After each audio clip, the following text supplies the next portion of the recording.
Please join us as we take this last look at the remaining Star Wars Rebels action figures. Now that Star Wars Ahsoka has wrapped on Disney+, we'll conclude this series with the final figures. Chewie, get us out of here! All right, so this last group of figures were released as part of the Rogue One series, which I believe was probably the 2016-2017 timeframe, which I guess would have timed with probably right around the second or third season. And the only figure I do not have from this line is Grand Admiral Thrawn. He's a bit pricey, and I just haven't been able to get him at what I think is a reasonable price. But fortunately, Hasbro's Vintage Collection series does have a Thrawn coming out in the next month or so. So at least I'll have him as part of my collection. But he'll be the first actual Rebels figure we've gotten on a Rebels card. All right, so let's take a look at these figures individually, and then we'll just rip through these. Thanks. All right, first up is Hera. She comes with a headset here for, as we're used to seeing her with goggles, but this is basically with her flight headgear, as she comes with an A-Wing ship here. Kind of the last of the Rebels ships to come out for the series, and she also comes with a nice little gun there. Again, she's kind of in animated form there. Just, given our 5 points of articulation there, like the rest of these figures. And, kind of a nice touch is she has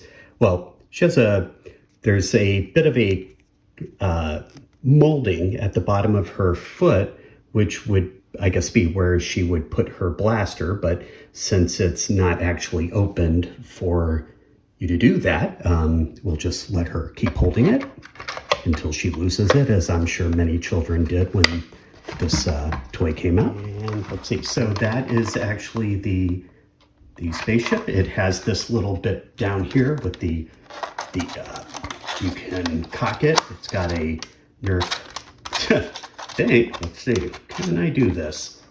Let's see. And then you just push the button there, and then, it sails across the room and takes out an eye or two. But, as far as a no frills kind of spaceship, very nice. There's the ejector button there for the blaster. And then it does have 2 slots there for 2 additional,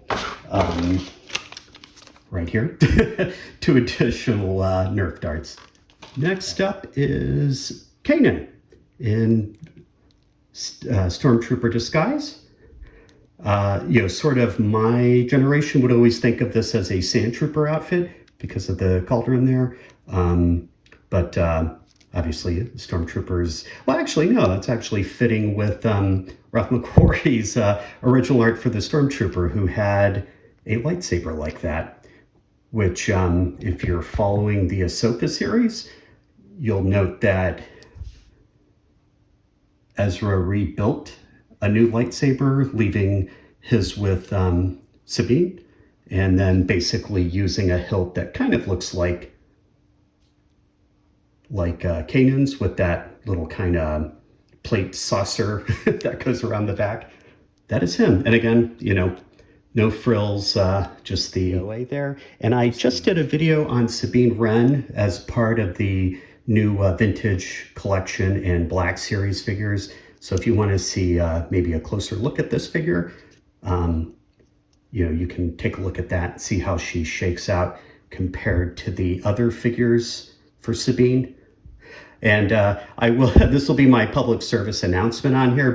Beware of rabbit holes when you're collecting, because originally how I got into this, well, I had Chopper, both the Black Series and the Rebels Choppers from when the toys first came out, but then with the Mandalorian, I kind of went down a Mandalorian figure for Ahsoka.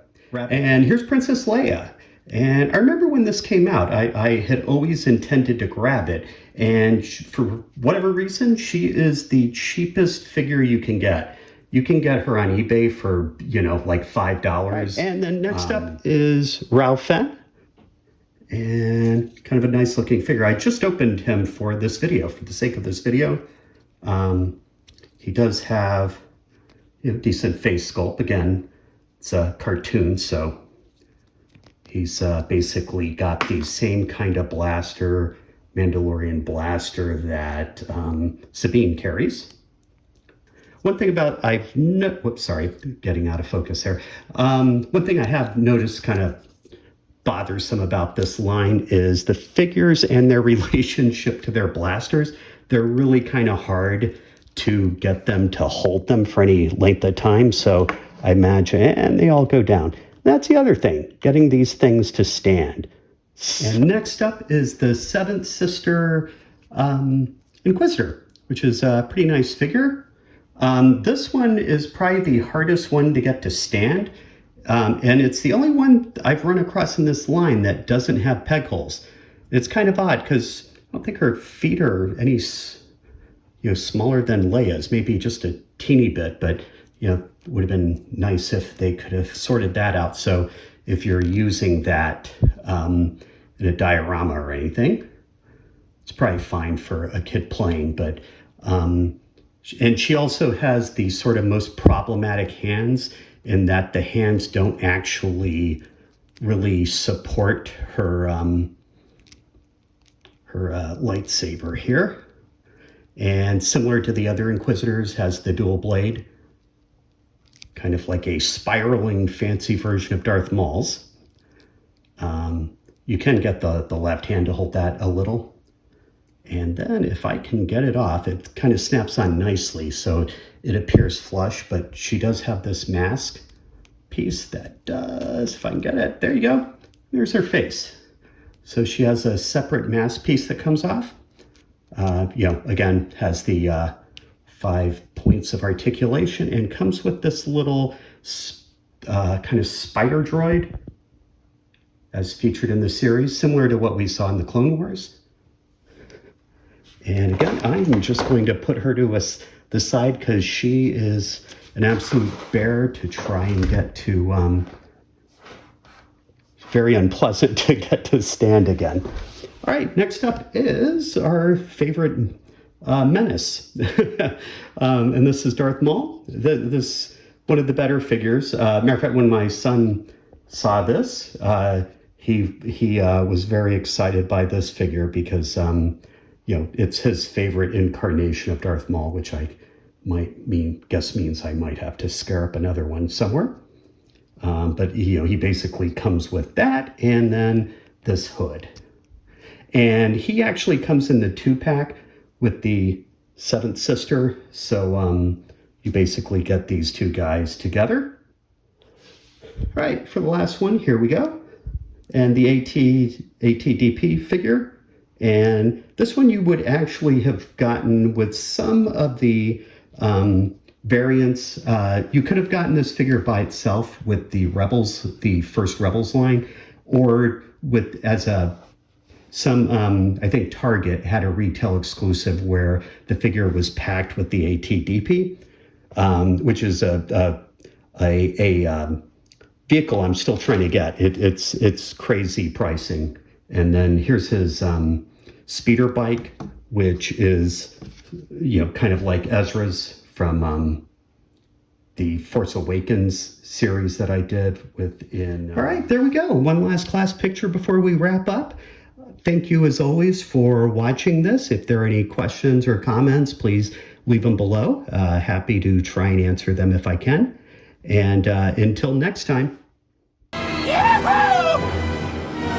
You're all clear, kid. Now let's blow this thing and go